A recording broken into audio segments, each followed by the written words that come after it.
ব্যবসা লেখাপড়া এই সময়টা আমরা পিছিয়ে পড়বো। দেখা যাচ্ছে যে তোমাদের এইখানে যে ভাই বোন আছে কেউ লেখাপড়া এক খাবে দিয়ে, আবার কেউ পিছিয়ে আছে, আবার কেউ লেখাপড়া করতে বেশি পারে না। তাই এটা মূল কারণটা কি জানো?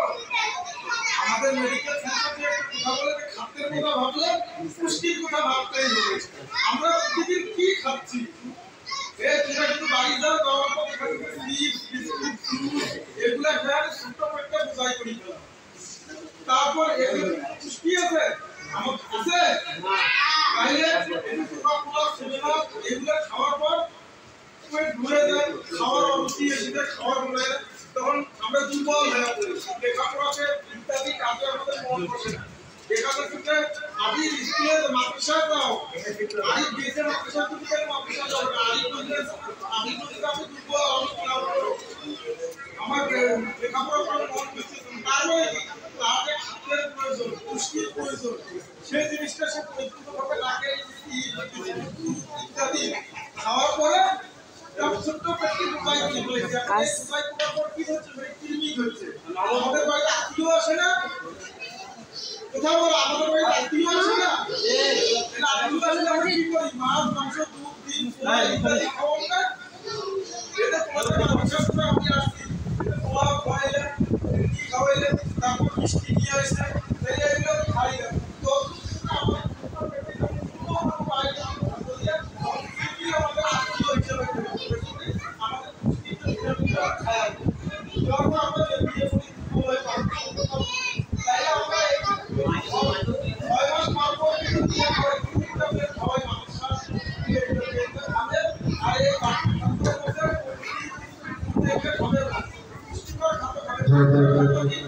আচ্ছা ঠিক আছে। শাক সবজি এখন দেখা যায় যে কেউ শাক সবজি খেতে চায় না। হ্যাঁ, তাহলে আমাদের বাড়ি থেকে কিন্তু মাছ মাছ তো এগুলো জন্য আমরা পাগল হয়ে যাই, কিন্তু ওইগুলো তো প্রোটিন আর এক্সট্রা আছে আমাদের রোগ প্রতিরোধ যে বাড়ে, এই রোগ প্রতিরোধ ক্ষমতা বাড়ার সম্পূর্ণ অ্যাডভান্টেজ এবং ইমিউনিটি সিস্টেমকে ডেভেলপ করে এগুলো আমাদের ওইখানে আছে। তাহলে আমরা তো শাক সবজি খাই, তাহলে আমাদের কি হবে? হলুদ খাই, আমাদের ঠিক থাকবে, আমাদের ব্রেন মস্তিষ্ক ঠিক থাকবে, আমরা ঘুমাইতে পারবো, আমাদের রোগ সহজে হবে না। তাই আমরা সঠিকভাবে লেখাপড়া করতে পারবো। আর একটা কথা আপনাদের শিশু যখন যে লেখাপড়াটা দিবে সেই লেখাপড়াটা সঠিক সময়ে কি করে লিখবে? সম্পূর্ণ করে লিখবে।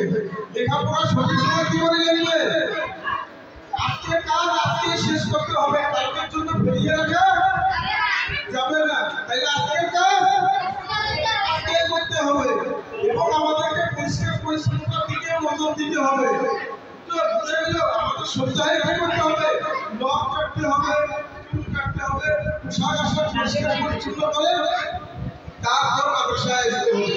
তাইলে আমরা শারীরিক দিক দিয়েও উপকৃত পাইলাম, লেখাপড়ার দিক দিয়েও উপকৃত পাইলাম।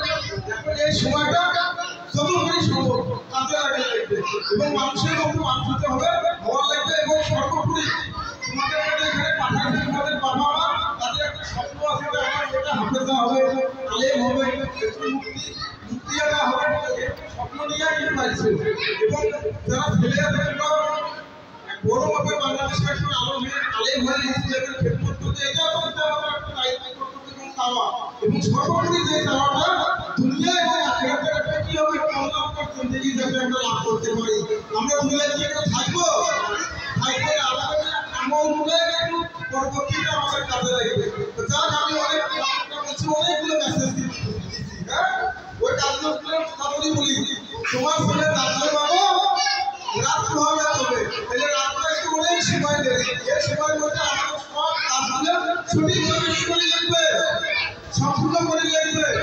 1 2 নম্বরে প্রতিদিনের কাজ প্রতিদিনে এগিয়ে যাবো, প্রতিদিনের কাজ প্রতিদিনে শেষ করতে হবে, আর ফেলে রাখা যাবে না।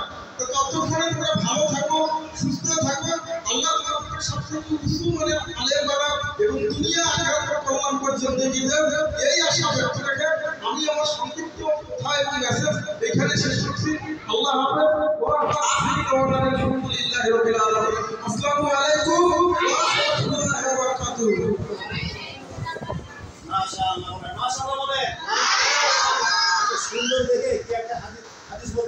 ক্লাসের মধ্যে আসো কি নাম তোমার বাবু নাম কি তোমার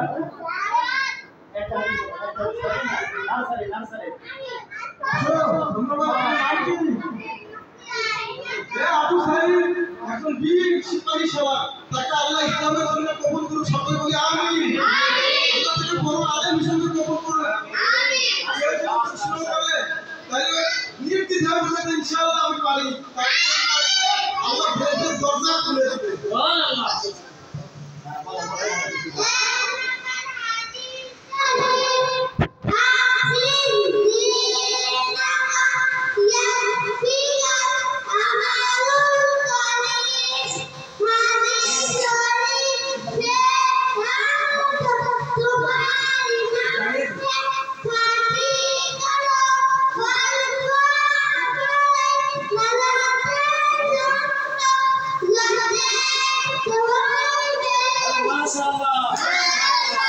আজকের বিষয় হলো আবু সাইদ আপনাকে ভিতু না বের বলেন ভিতু না ভিতু তাহলে আপনি হাত দেন না দেখি আসলে কে পারবে না বলে তবে ইনশাআল্লাহ আরেকজন দেখি কে পারবে আরেকজন চলে আসেন সাহস করে চলে আসেন আওয়াজ দিও হ্যাঁ নীরব